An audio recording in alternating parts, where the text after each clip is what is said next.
Doctor Beena Philip കൂടി നമുക്കൊപ്പം ചെയ്തു. മേയറെ നമസ്കാരം. മോർണിംഗ്. മേയറെ നമ്മൾ അന്വേഷിച്ചിരിക്കുകയായിരുന്നു നമ്മുടെ ഇരുപതാം കാര്യം പറയാനായിട്ട്. SKN40 ആദ്യം ഒരു അഭിനന്ദനം ഇറക്കി. Thank you. SKN എന്ന് പറഞ്ഞ ഇപ്പൊ ഇവര് ചോദിച്ച മാതിരി ഭയങ്കര ഒരു സെലിബ്രിറ്റി ആയി മാറിയിട്ടുണ്ട്. അത്രമേൽ മുഖവും സംസാരവും സാധാരണക്കാർക്ക് മനസ്സിലാവുന്ന ഭാഷയിൽ വലിയ പദങ്ങളൊന്നും ഉപയോഗിക്കാതെ അതേസമയം എല്ലാവരെയും ഒന്ന് സമാധാനിപ്പിച്ചുകൊണ്ടാ സംസാരിക്കുക. അതുകൊണ്ട് SKNന്റെ 40 വർഷത്തെ ഈ ഒരു പ്രവർത്തനം എന്ന് വെച്ചാൽ ഈ മീഡിയ പ്രവർത്തനമാണ് ഈ വർഷം. അതോടനുബന്ധിച്ചാണ് വിവിധ സ്ഥലങ്ങളിൽ തിരുവനന്തപുരത്ത് ബഹുമാനപ്പെട്ട മുഖ്യമന്ത്രിയുടെ ആശിസോടുകൂടി തുടങ്ങിയിട്ടുള്ള ഈ പരിപാടി കാസർഗോഡ് വരെ എത്തും. അതിനുശേഷം നമ്മുടെ കോഴിക്കോട് വന്നാണ് അത് സമാപിക്കുന്നത്. വലിയ സന്തോഷമുണ്ട്. 20 വൈകുന്നേരം തീർച്ചയായിട്ടും. അല്ല, എനിക്ക് വലിയ സന്തോഷമുണ്ട്. കോഴിക്കോടാണല്ലോ ഇതൊക്കെ അവസാനിക്കുന്നത് ആലോചിച്ചിട്ട്. അതുകൊണ്ട് ഞാൻ അതിൽ അഭിനന്ദിക്കുകയാണ്. മേയർ, ഇപ്പൊ നമ്മൾ യഥാർത്ഥത്തില് നമ്മളിപ്പോ 11ാമത്തെ ജില്ലയിലാണ് അല്ലേ അശ്വിൻ? അപ്പൊ ഈ 12 ജില്ലയിൽ നമ്മൾ എത്തി നിൽക്കുന്ന സമയത്ത് നമുക്ക് മനസ്സിലായത് കേരളത്തിൽ ഇതിൽ നിന്ന് രക്ഷപ്പെടാത്ത സ്ഥലങ്ങൾ കുറവാണ്. അതെ. അപ്പൊ അത് വലിയ അപകടം പിടിച്ചു. അതും രാസലഹരി തന്നെ. ചെറിയ കുട്ടികൾ, അതായത് 4ാം ക്ലാസ്സിൽ പഠിക്കുന്ന കുട്ടി ഒരു അഡിക്റ്റ് ആണെന്ന് പോലീസ് ഓഫീസർ സാക്ഷ്യപ്പെടുത്തുമ്പോൾ നമുക്ക് എന്താ ചെയ്യാൻ പറ്റുക? അഡിക്റ്റ് ആണെന്ന് പറയുന്നത് കേൾക്കാൻ പോലും എനിക്ക് താല്പര്യമില്ല. കാരണം എൻ്റെ ഒരു സുഹൃത്ത് അദ്ദേഹം എത്രയോ വർഷങ്ങളായിട്ട് ചെറുപ്പക്കാരുടെ ഇടയിൽ പ്രവർത്തിക്കുകയാണ്. അന്നൊക്കെ അത്യാവശ്യം മദ്യപാനം അല്ലെങ്കിൽ ചെറിയ ചെറിയ സാധനങ്ങൾ അതൊക്കെ ആയിരുന്നെങ്കിൽ ഇന്ന് MDMA എന്നൊരു മാരക വിപത്ത് വന്ന ശേഷം അദ്ദേഹം എന്നോട് പറഞ്ഞത് ശരിയാണെങ്കിൽ നിങ്ങൾ അബ്യൂസ് എന്നത് തുടങ്ങുമ്പോഴാണ്. അഡിക്റ്റ് ആയാൽ പിന്നെ ഏതാണ്ട് ഒരു 7 വർഷമാണ് ഒരു ആയുസ് എന്ന് കേട്ടിട്ട് എനിക്ക് വിശ്വസിക്കാൻ പറ്റിയിട്ടില്ല. ഞാൻ ഇപ്പോഴും വിശ്വസിക്കണമെന്ന് ആഗ്രഹിക്കുന്നില്ല. ഒരു ചെറിയ കുട്ടി അഡിക്റ്റ് ആയാൽ ആ കുട്ടിക്ക് 7 വർഷമേ ജീവിതമുള്ളൂ എന്ന് ആലോചിക്കുമ്പോൾ ഇതിന്റെ ഭീകരത പറഞ്ഞറിയിക്കാൻ നമുക്ക് പറ്റില്ല. അതുകൊണ്ട് കേൾക്കുന്ന ഓരോരുത്തരും മനസ്സിലാക്കുക, അങ്ങനെ ഭീകരമായ ഒരു സാധനം ഇന്നുവരെ ഈ ലോകത്ത് ഉണ്ടായിട്ടാന്നുള്ളതാണ് വാസ്തവം. അപ്പൊ അതിന്റെ ഭീകരത നമുക്ക് അറിയുന്നില്ല. പണ്ടൊക്കെ തമാശയ്ക്ക് വേണ്ടിയെങ്കിലും വീടുകളിലൊക്കെ ചെറിയ കഞ്ചാവോ ഇതൊക്കെ ഉപയോഗിക്കുന്ന ഒരു ശീലം ഉണ്ടായിരുന്നു. അതിൽ നിന്നൊക്കെ വ്യത്യാസമായിട്ട് ഈ രാസലഹരി നമ്മുടെ മനുഷ്യരാശിയെ കൊന്നൊടുക്കാൻ പ്രാപ്തമാണ് എന്ന് പറയുമ്പോൾ ദയവായിട്ട് ഇതിന്റെ ഭീകരത മനസ്സിലാവണം എല്ലാവർക്കും എന്നാണ് ഞാൻ അങ്ങേയറ്റം ആദരിക്കുകയാണ്. ആര് ഇവിടെ ലഹരിക്കെതിരായി എന്ത് നടക്കുന്നു എന്ന് പറയുമ്പോഴും കഴിയുന്നത്ര അവിടെ എത്തിപ്പെടാൻ ഞാൻ ശ്രമിക്കുന്നത് ഈ ഒറ്റ പേടി കൊണ്ടാണ്. അത് എത്രമാത്രം ശരിയാണെന്ന് അറിഞ്ഞുകൂടെ അദ്ദേഹം നുണ പറയേണ്ട ആവശ്യമില്ല. വർഷങ്ങളായി കുട്ടികളെ നല്ല രീതിയിൽ കൊണ്ടുവരുന്ന നിശബ്ദനായി വർക്ക് ചെയ്യുന്ന ഒരു സൈക്കോളജിസ്റ്റാണ് ഈ കാര്യം പറഞ്ഞത്. അതുകൊണ്ട് ഞാൻ നമിക്കുന്നു. ഇതിനു വേണ്ടി തുടങ്ങുന്ന എത്ര കഷ്ടപ്പെട്ടിട്ടാണ് ഈ വെയിലത്ത് ഇവരൊക്കെ ഇതുപോലെ യാത്ര ചെയ്യുന്നത് നമ്മൾ ആലോചിക്കണം. ഇത് എല്ലാവർക്കും നമ്മുടെ ഭാവി തലമുറയെക്കുറിച്ചുള്ള ചിന്ത, ഭാവി തലമുറയെക്കുറിച്ചുള്ള പേടി മനുഷ്യനില്ലാതായ ഒരു അവസ്ഥ ആലോചിച്ച് നോക്കണം. ചൈനേനെയൊക്കെ അന്നത്തെ കാലത്ത് ഓപ്യമാണ് കൊടുത്തത്.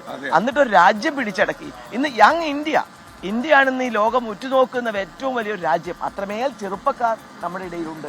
അവിടേക്കാണ് ഈ മഹാവിപത്ത് വരുന്നത്. അതുകൊണ്ട് അതിനെതിരായി മനുഷ്യനെ ബോധവൽക്കരിക്കാൻ ചെയ്യുന്ന എല്ലാ പ്രവർത്തനങ്ങളോടും നമുക്ക് എല്ലാവർക്കും യോജിച്ച് പ്രവർത്തിക്കണം. അതോടൊപ്പം വളരെ കരുതിയിരിക്കുക. ഒരാളും ഇതറിഞ്ഞാൽ നിശബ്ദരായിരിക്കരുത്. അറിഞ്ഞാൽ ഉടൻ നിങ്ങൾ റിപ്പോർട്ട് ചെയ്യണം. ഇനി സംശയമുണ്ട് എന്നേ പറയണ്ടു. നമ്മുടെ കുടുംബത്തിലെ കുഞ്ഞുങ്ങളെ നമ്മൾ കരുതിയിരിക്കുക. അവരൊരിക്കലും ഈ കൂട്ടുകെട്ടിൽ പോകുമ്പോൾ ഒരാളെങ്കിലും അവരെ പിന്നാലെ ഉണ്ടാവണം, ഇവരെന്താ ചെയ്യുന്നതെന്ന് അറിയാൻ. നമ്മുടെ മൂക്കിന് കീഴിൽ നമ്മുടെ ചെറുപ്പക്കാർ വളരണം എന്നാണ് ഇതിനർത്ഥം. എന്ന് വെച്ച് അവരിങ്ങനെ നായന്റെ മുകളിൽ ബെൽറ്റ് ഇടുന്ന പോലെ കൊണ്ടുനടക്കണം എന്നല്ല. ഒരു കണ്ണെപ്പോഴും നമ്മുടെ കുട്ടികളുടെ മേലെ നമുക്ക് ഉണ്ടാവണം, നമ്മുടെ ചെറുപ്പക്കാരുടെ മുകളിൽ ഉണ്ടാവണം. അതിന് ഇത്തരത്തിലുള്ള പ്രവർത്തനം നിശ്ചയമായിട്ട് സഹായാവുന്നുള്ളത് വലിയ വിശ്വാസം. ഇക്കാലത്ത് നമ്മൾ നേരിടുന്ന, അതായത് മീഡിയ നേരിടുന്ന ഏറ്റവും വലിയ വിമർശനം സാമൂഹിക പ്രശ്നങ്ങൾ ഏറ്റെടുക്കുന്ന വിവാദങ്ങൾക്ക് പിന്നാലെ പോകുന്നു. ഇപ്പൊ SKN40യുടെ ഭാഗമായിട്ട് 24 hour ഇനിഷ്യേറ്റീവ് എടുത്തു കഴിഞ്ഞു. മദ്യത്തിനും ലഹരിക്കും ഒക്കെ എതിരെയുള്ള പോരാട്ടം എന്നത് നഗരസഭ എന്തൊക്കെ ചെയ്യും? നഗരസഭയെ സംബന്ധിച്ച് നമ്മൾ ആദ്യം ഇത്രയൊന്നും ഭീകരമല്ല. അത് 2 വർഷം മുമ്പ് ഞങ്ങളൊരു ഡി അഡിക്ഷൻ സെന്റർ തുടങ്ങിയിരുന്നു. പക്ഷെ സത്യത്തിൽ നമ്മൾ പ്രതീക്ഷിച്ച അത്ര ആൾക്കാർ വരുന്നില്ല അങ്ങോട്ട്. അതാണ് എല്ലാവരും ഒളിപ്പിച്ചു വെക്കുകയാണ്. ഞാൻ കേട്ടത് ശരിയാണെങ്കിൽ അമ്മമാരിൽ പലരും പുറത്തു പറയേണ്ടെന്ന് പറയും, അച്ഛനോട് പറയില്ല, ചികിത്സയ്ക്ക് കൊണ്ടുപോവില്ല, അല്ലെങ്കിൽ ഒരുമിച്ചിരുന്ന് ചർച്ച ചെയ്യുന്നില്ല ഈ ഒരു പ്രശ്നം. എനിക്ക് തോന്നുന്നു ആ സമൂഹം ഒരുമിച്ചൊന്ന് ഉണർന്നു പ്രവർത്തിച്ചാൽ ഇങ്ങനൊരു സംഭവം എനിക്കും സംശയമുണ്ട്, അല്ലെ എൻ്റെ കുട്ടിക്ക് ഇതുണ്ടോന്ന്, അല്ലെങ്കിൽ അവനൊന്ന് ഡോക്ടറെ അടുത്ത് കൊണ്ടുപോയി ഈ ഒരു ടെസ്റ്റ് ചെയ്യാൻ ദയവായിട്ട് എല്ലാവരും കൂടി തയ്യാറാവണം. അതുകൊണ്ട് എത്ര വിമർശിച്ചാലും ഞാൻ പറയുന്നത് ഇത് മുന്നോട്ട് തന്നെ പോകണം. സാമൂഹ്യ പ്രശ്നങ്ങളിൽ ചാനലുകൾ ഇടപെട്ടില്ലെങ്കിൽ പിന്നെ എന്തിനാ ചാനലുകൾ? എല്ലാ കാലത്തും fourth estate is the most important നമ്മൾ പറയില്ലേ? ആ ഒരു വലിയ ഉത്തരവാദിത്തം ചാനലുകൾക്കുണ്ട്. അത് ആ രീതിയിൽ തന്നെ ഉപയോഗിക്കണം. ഇന്നെനിക്ക് ഏറ്റവും സന്തോഷം അതാണ്. എല്ലാ ചാനലുകളും അതിലേക്ക് ഇറങ്ങിക്കഴിഞ്ഞു. പ്രത്യേകിച്ച് നിങ്ങളുടെ 24 ചാനൽ അതിലേക്ക് ഇറങ്ങിയതിൽ നിങ്ങളെ പ്രത്യേകം അഭിനന്ദിക്കുകയാണ്. എസ്പെഷ്യലി നമ്മുടെ ശ്രീകണ്ഠൻ സാറിനെ പോലത്തെ വലിയൊരു മനുഷ്യനെ, എന്ന് വെച്ചാൽ അധ്യാപകൻ കൂടിയായിരുന്നു അദ്ദേഹം. അതുകൊണ്ട് അദ്ദേഹത്തിന് അടങ്ങിയിരിക്കാനോ മിണ്ടാതിരിക്കാനോ കഴിയില്ല എന്നെനിക്കറിയാം. ഓക്കെ. മാത്രമല്ല നമ്മളൊരു അൾട്ടിമേറ്റ് വാറായിട്ട് ഇതിനെ കാണുന്നത്. ഇപ്പൊ നിർത്തിച്ചേ പറ്റും. അതുകൊണ്ട് എല്ലാ ആൾക്കാരും ഒഴുകി കോഴിക്കോട്ടേക്ക് വന്നു കഴിഞ്ഞാൽ മറ്റുള്ളവർ ഭയക്കും. കാരണം ഇത് ജനം മുഴുവൻ ഇളകി വരും, പ്രശ്നമാകും. ഇനി മലയാളികൾ തന്നെ ഉണ്ടല്ലോ ഈ വാഹകരായിട്ട്, അല്ലാതെ മറുനാട്ടിൽ നിന്ന് ആളുകാർ വന്നല്ലല്ലോ വിതരണം ചെയ്ത്. അപ്പൊ മലയാളികൾക്ക് അന്ത്യശാസനം കൊടുക്കുക. അതിനാണ് നമ്മൾ 20-ാം തീയതി വൈകുന്നേരം 4 മണിക്ക്. അപ്പൊ മേയറും നമ്മുടെ കോഴിക്കോട് ജനവും മലപ്പുറം ഈ വടക്കൻ കേരളത്തിൽ അതിശക്തമാണ്. വയനാടൊക്കെ ചെന്നപ്പം കാട് വഴി 4-5 റൂട്ടാണ് ഇതിന്.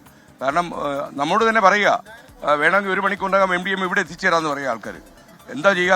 നമ്മോട് തന്നെ പറയുക, നമ്മളിതിനെതിരായിട്ട് ഇറങ്ങിയ പാർട്ടികളാ. ഓക്കെ. അല്ല, അത് ഈ ഭീകരത അവരറിയുന്നില്ല. ഇതുണ്ടാക്കാൻ പോകുന്ന ഭീകരത അവരറിയാത്തോണ്ടായിരിക്കണം എന്നാ ഞാൻ വിചാരിച്ചു. അല്ല മേറെ, 3 പെൺകുട്ടിയുടെ പിതാവായി പറഞ്ഞത്.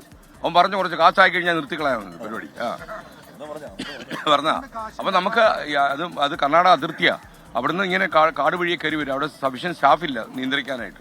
അപ്പോൾ നമ്മളതെല്ലാം മുഖ്യമന്ത്രിയുടെ ശ്രദ്ധയിൽ കൊണ്ടുവരും. നമ്മൾ റിപ്പോർട്ടൊക്കെ തയ്യാറാക്കി മുഖ്യമന്ത്രി കൊടുക്കുന്നുണ്ട്. അപ്പോൾ എന്തായാലും മേയർ വരിക, മറ്റുള്ള എല്ലാവരും വേണ്ട. നമ്മൾ ഇനി ഒരു അൾട്ടിമാറ്റം കൊടുക്കുക, അന്ത്യശാസനം. Okay okay. Thank you mayor. രാവിലെ മേയറുടെ തിരക്കുകൾക്കിടയിലേക്ക് നമ്മൾ ഇറങ്ങുന്നില്ല. സന്തോഷം. Thank you. അപ്പോൾ